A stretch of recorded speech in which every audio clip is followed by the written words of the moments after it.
This is the Technology Advisory Professionals Technology, Innovation, and Growth podcast hosted by Sean Gaines-Harris. This podcast is dedicated to supporting business leaders and entrepreneurs in choosing technology, finding innovation, and achieving growth. Enjoy this week's episode. Today's episode is the awkward teen growth phase. I'm Sean Gaines-Harris, and we're joined today by two successful and intelligent business people in Dave Bodnerchuk and Karen Brookman. Dave is an FCPA, FCA, and an entrepreneur from Edmonton who started his journey at the University of Alberta. He has worked with Apple, KPMG, and Oracle. He is a mentor to many. He has built and sold a number of technology businesses. The only thing now is to get him in flame silks. Karen, a Calgarian who took her skills to Toronto, became a successful entrepreneur, built and sold a technology company, then went on to a leadership role at Ricoh, a major global corporation, and has now returned to Calgary as president and CEO of West Canadian Digital Imaging, and we're happy to have her back. Thanks, Sean. Good afternoon, you two. How are you today? Good, really good. Yeah, we're doing great. Getting through it. Excellent in this enclosed time. In this episode, we're looking at what I personally call the awkward teen growth phase.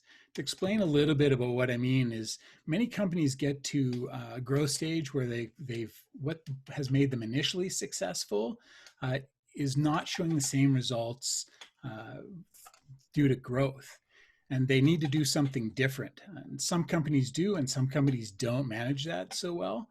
And it's really my premise is that it's really individual. So, Karen, perhaps you can speak to growing to that point, and if you had a struggle getting over that hump. Sure. Well, I think the example that comes to mind for me, I think, is my first business, which was a company called Commonwealth Legal. And we really took that company from zero to a multi-million-dollar company across the country. And, you know, the early stage, you know, I think your question is what changes. So right. The early stage, you know, is very experimental. It's very unstructured. It's very entrepreneurial. And I think, you know, during those early stages, I mean, we're struggling to make revenue. We're trying to figure out if the business model is going to work.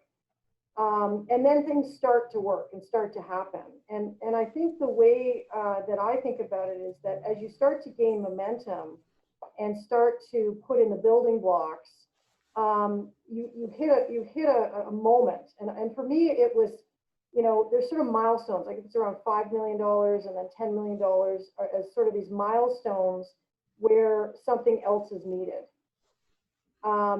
And it may be people, it may be infrastructure, it may be process, but you need something that will help you scale, because what got you from point A to point B is often not scalable. I think that's where I would start. Right. And Dave, you've been through this a couple of times. In your view, what's kind of the most critical to get through it? Is it, you know, bringing in additional leadership? Is it looking at pursuing more structured funding? Or well, I've never, you know, from my perspective, we don't look at the outside funding. I'm an accountant by trade, right? So I've always bootstrapped our businesses, and you know, certainly it's around the people and putting in enough infrastructure, but more it's recognizing, for me, it's recognizing the moment.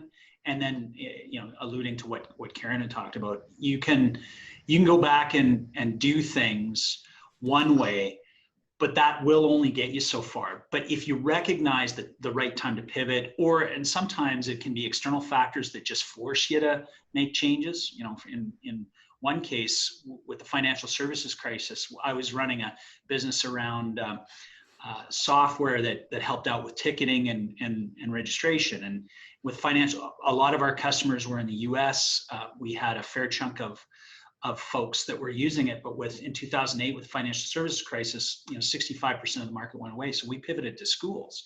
And then we did that pivot on the base of some previous learnings, added some specific pieces of function. And then focused on, made them, our moment was focusing on that school so we could really grow that and get into a cyclical kind of business. And then everybody was galvanized around it so we could grow that way. And it was good for us for sure.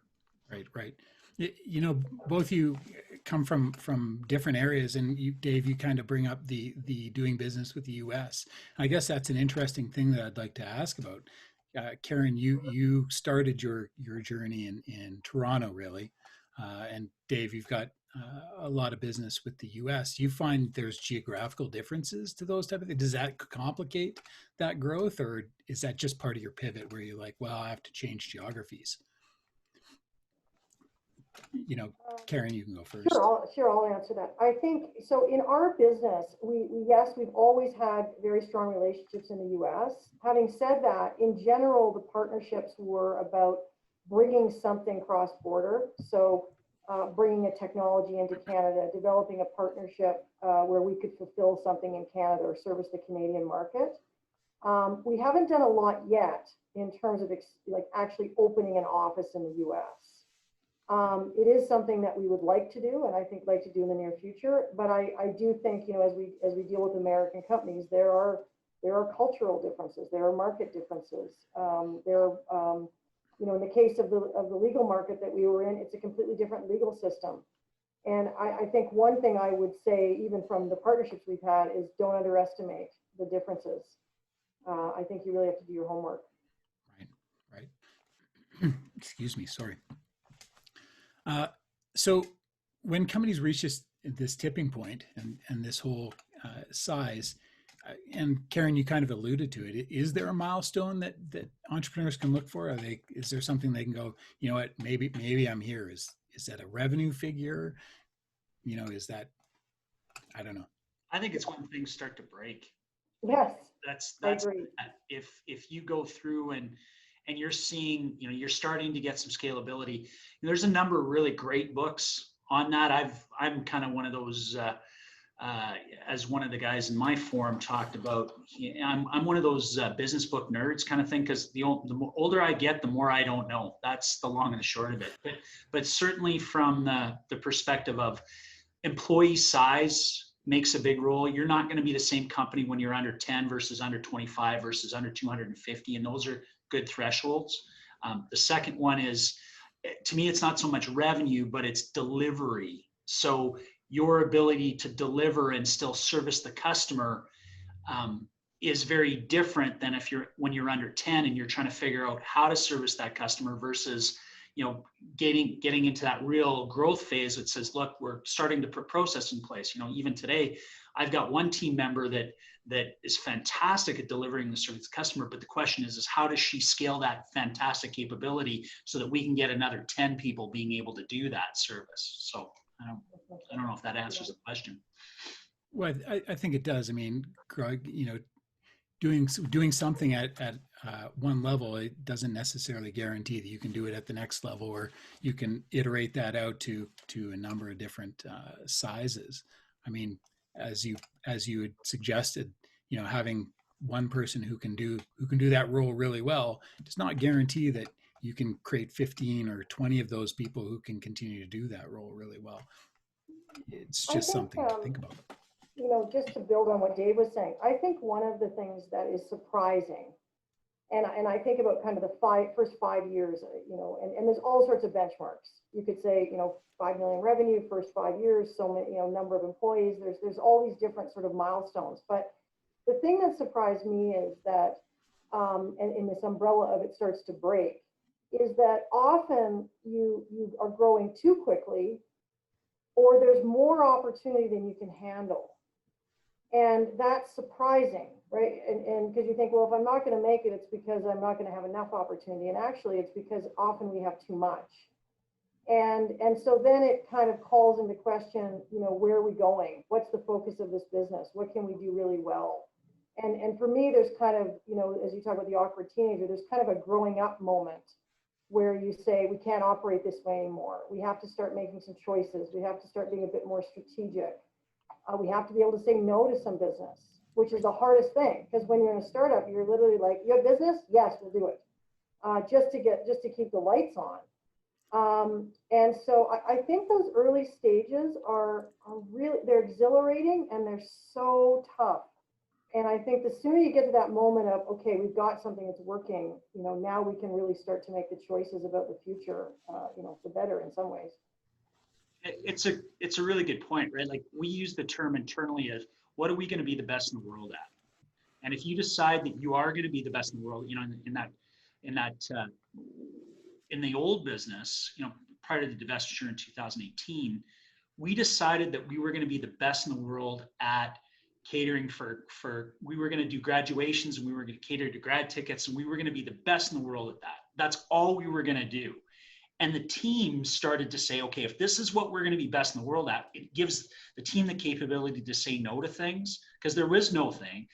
And then once you become the best in the world at something, or you really get that reputation, those customers will come back to you and say, well, you guys are so good at this. What about this? And they'll define different opportunities for you, right? That's number one. The second one is when you're not the best in the world at something, people tend not to tell you. Right. That's just the way, and that's been my experience. And I know the stuff.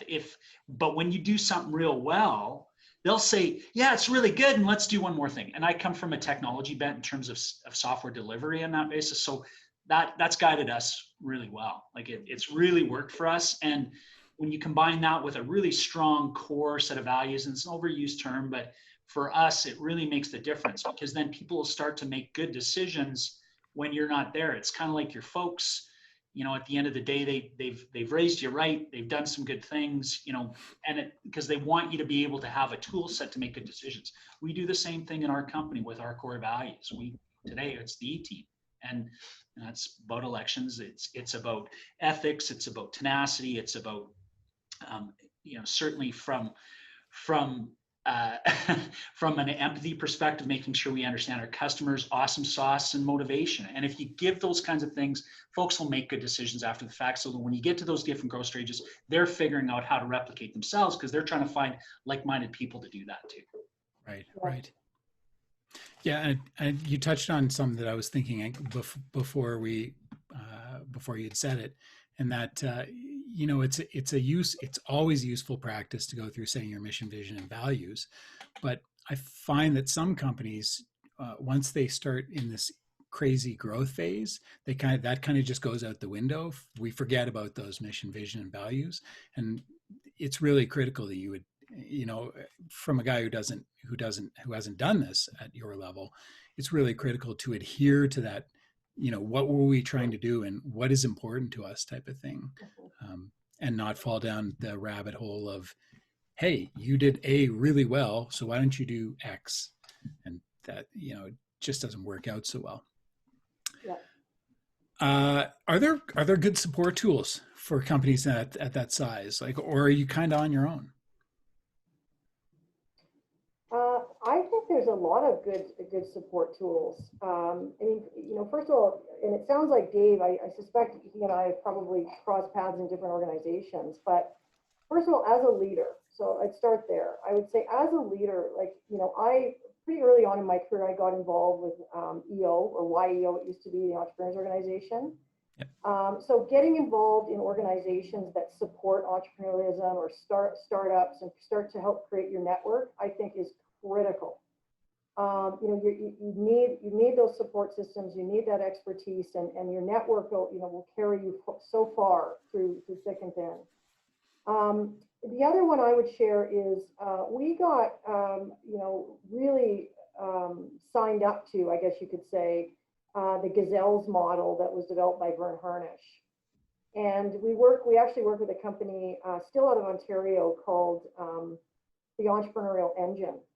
And they helped bring in these very agile strategic planning processes and systems and performance management tools so that we could put discipline in place and keep us on track and get us focused, but not in a tedious, onerous way. And that has been a godsend. I think that's one of the secrets to our success over many years. Yeah, I'll echo that. I chuckled when Karen talked about the Gazelles. My journey was a little bit different in that from an EO perspective, I wanted to be around technology folks, like software as a service businesses. So I sought out. I had a good friend in Vancouver that said, "Well, I know you're looking for something. You can do it." And he said, "Why don't you think about our roundtable?" It was through Ace Tech, and what was very interesting is there was a lady by the name Ace Tech had something in addition to the peer piece, like EO does and does a great job with.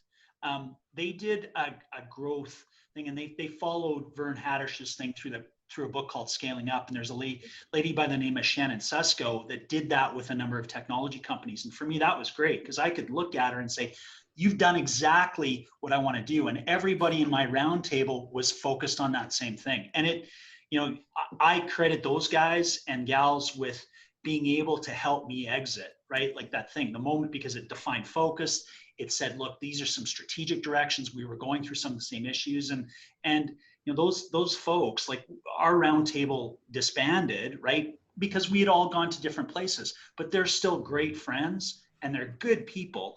And I give them a ton of credit for, if I've had any success, the only thing that I know is you can't do it by yourself. And those guys and gals deserve a ton of credit, as well as the Ace Tech folks. It's a fantastic program. Right. Right. Yeah. I mean, that from an entrepreneurial, and I don't know if this is similar because I'm not 100% familiar with Ace Tech, but there are programs now like the Creative Destruction Lab, which is similar type of thing, although more focused on the 10x market down south, obviously, and it's a little bit more about achieving funding and not as much about building a company as much as getting an idea south. But still, it's a network if that's the path you want to choose, I guess. Yeah, I'm pretty familiar with CDL, Sean. I Yep. sit on of something called the A100, and those are tech guys that have subsequently exited, want to help the next generation of entrepreneurs. So we talk about CDL. There's something called eHub and Rural eHub at the U of A. There's lots, many different incubators called Y Combinator on the tech side, bunch of different folks, right? Right.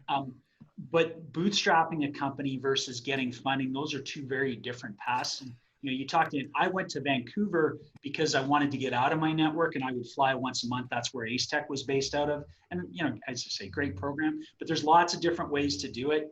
Karen's had different journeys. I've had many different journeys to get there, but certainly from the perspective of, you have to be well capitalized. I think most folks would say that, but you don't necessarily have to take the traditional friends and family, angel, Series A, Series B to do that. There's a bunch of different ways and a bunch of different incubators that support that.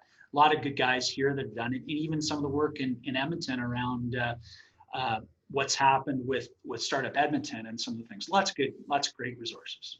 Right, and that's another conversation that we'll have later on. Is Edmonton's got a really great technology startup environment, and I don't want to go down that road too far, but being one of the top 5 AI cities in the world is quite impressive. But again, whole other conversation and requires a ton of support.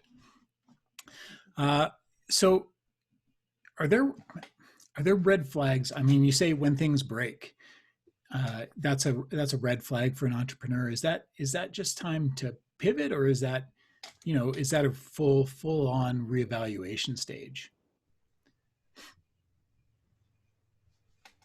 I guess it depends on the red flag. Sure. I think, and these are sort of, in some cases, sort of obvious answers, but I think your cash flow, managing your cash flow.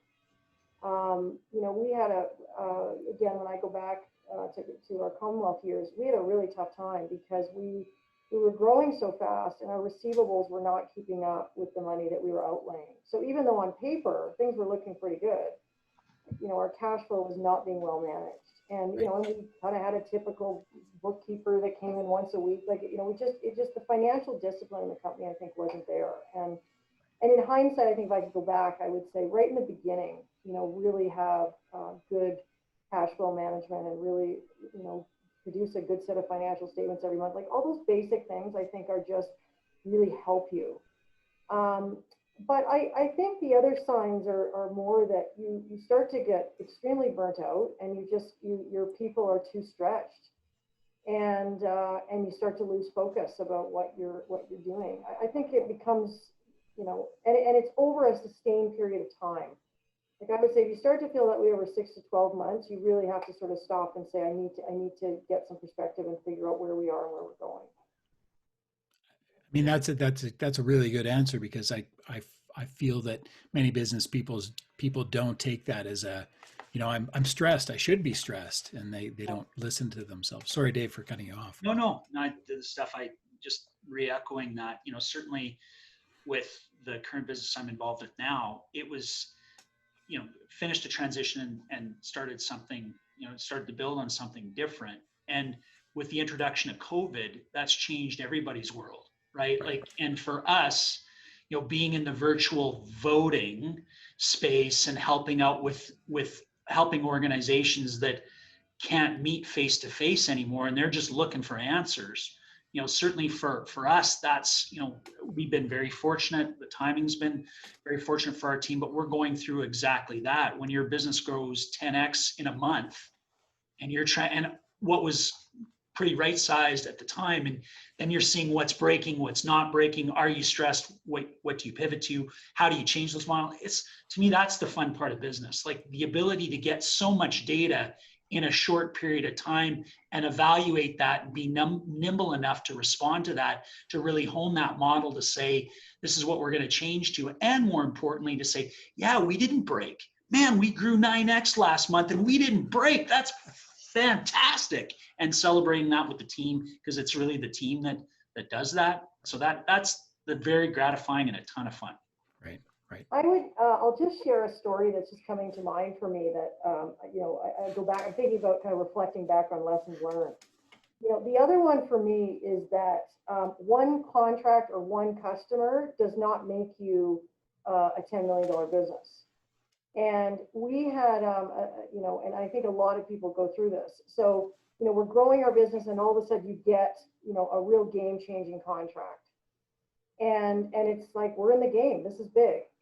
And the lesson I learned in it is, a game-changing contract that's more than 20% or more of your business is really, you are a small company with a big contract. You are not an X company. And that was my biggest lesson, because when we went down that path, and all of a sudden we start building all the infrastructure, assuming the company is now at that scale, and that contract doesn't get renewed, and now you're in deep trouble. And so really understanding, I think, where your revenue is coming from and what is your baseline and how repeatable is it? And then making those decisions to put in infrastructure kind of in lockstep. Maybe you want to be a little out front, but I think if you get too far out front, you're really going to get into trouble. And we've been there. We've been to the edge and back. I mean, that's a really good point. Having that one white whale is great. Yeah. As long as you can maintain that forever and ever, amen. But, things change, and, you really need to diversify your revenue stream. Well, and it's about Matt. I think Karen brings up a fantastic point. It's really about that match, right? It's like, you get too far in front of your skis, right? Like, are you building too much, but you don't have the cash flow to support it?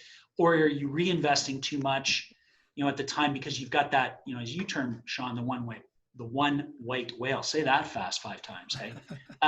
But certainly, I had a very small altruism, and it's something that stuck with me a long time. I used to play Monopoly with my uncle when I was a kid. We were out in the farm, we'd work hard all day, and then every night we'd play Monopoly. And he'd always kick my butt at it, because I was always the guy that wanted the hotels and Park Place and Boardwalk, and I was always thinking I wouldn't think about the cash flow to get me to Park Place or Boardwalk.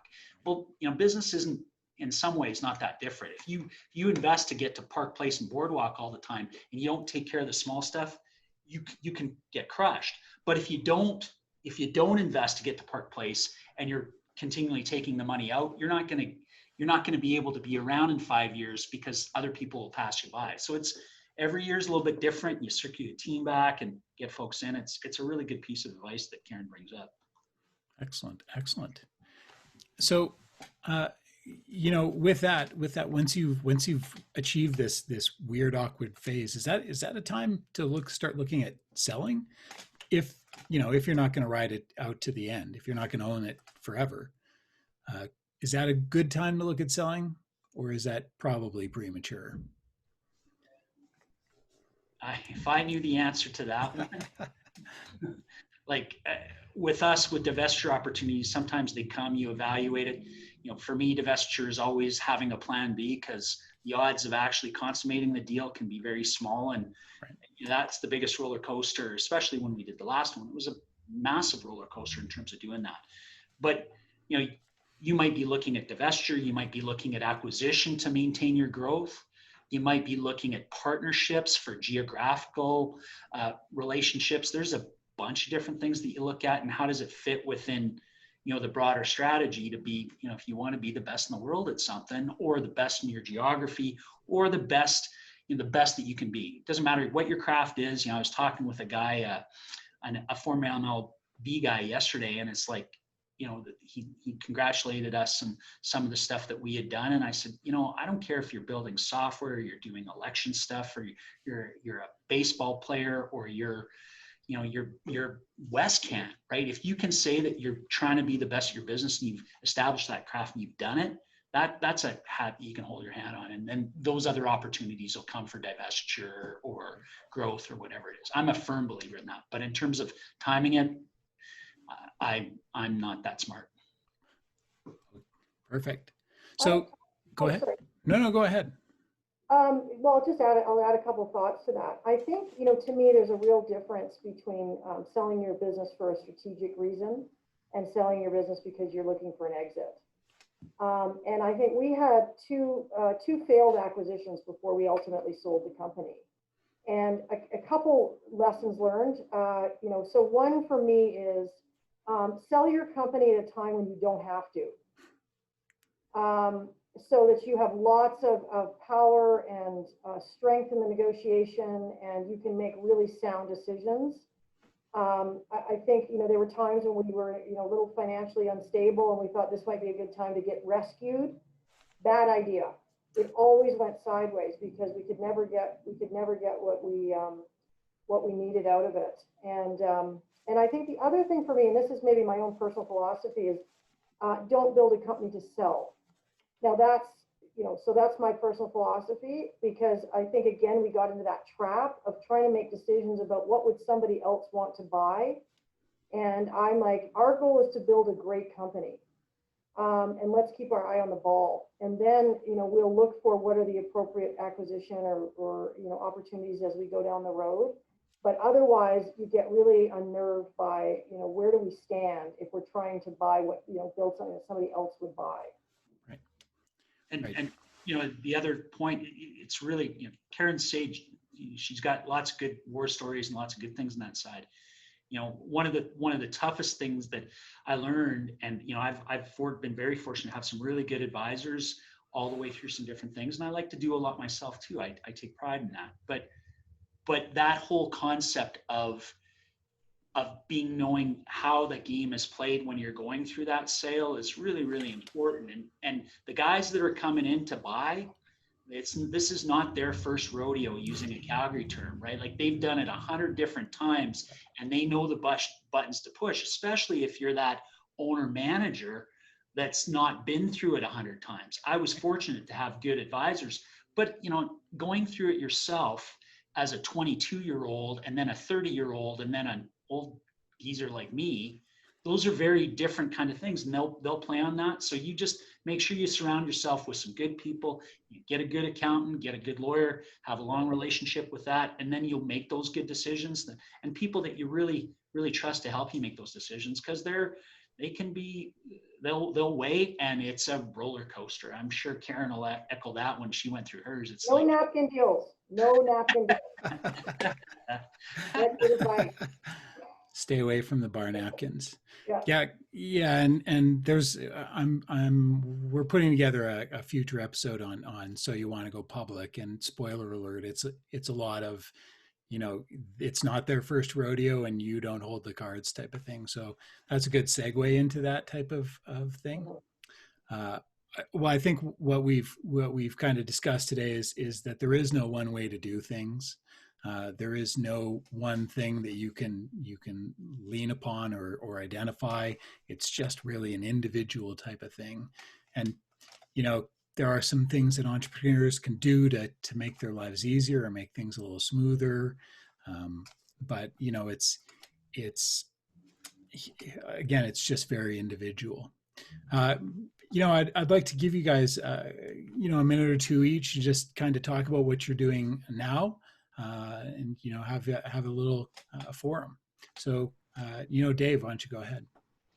Well, Election Buddy, that's what I'm involved with today, and we've had some significant growth since COVID. Election Buddy is a simple to set up, high integrity, cloud-based voting platform that allows member-based organizations like professional associations, homeowners associations, unions, and universities to manage both remote elections and virtual meetings using our cloud-based platform.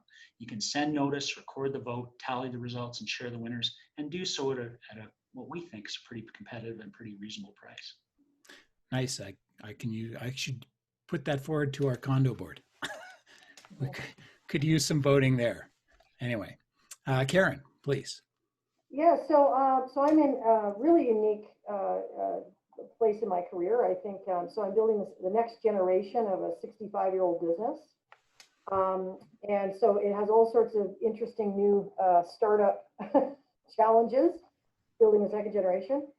So we are really in the digital print and information management space, and we can print anything. And today, in today's world, direct mail is having a complete resurgence. So we have a real hot spot in our business around developing personalized solutions for direct mail, and doing some really creative and interesting things there. And also our signage business, and interesting signage now is no longer just about a sign. It's really about creating, great workspaces, and maybe even in your home now. So that business is all changing. Sean, one thing I just want to say, because I'm thinking Sure. of people that are listening to this that might be just starting out or just starting businesses, and like I just feel like one thing I want to say is how rewarding, like as hard as it is, I think building businesses as an entrepreneur is the greatest job in the world. And I feel like right now, entrepreneurialism is what's going to drive our economy. So I think this is a great topic, and not to be afraid of the challenges or the awkward teenage years or whatever. If you're committed and you persevere through it, there's so many rewards on the other side. It's so worth it. Excellent. That's entirely why most people get into entrepreneurialism. It's truly not because they want to, have a stable life. That's for sure. All right, Karen, Dave, it's been great. Thank you for joining us. And hopefully we can have you back sometime. Thanks, Sean. Thank you. Thanks, Dave. Nice to meet you, Karen. You too. We hope you've enjoyed the Technology Innovation and Growth Podcast. If you have any questions, comments, or would just like more information, please feel free to reach out to us at podcast@tapintotech.com. If you have any questions for me, Sean Gange-Harris, my email is sgangeharris@tapintotech.com. You can also find us on LinkedIn, Twitter, YouTube, and at www.tapintotech.com. Music provided today by www.bensound.com. Thank you for listening.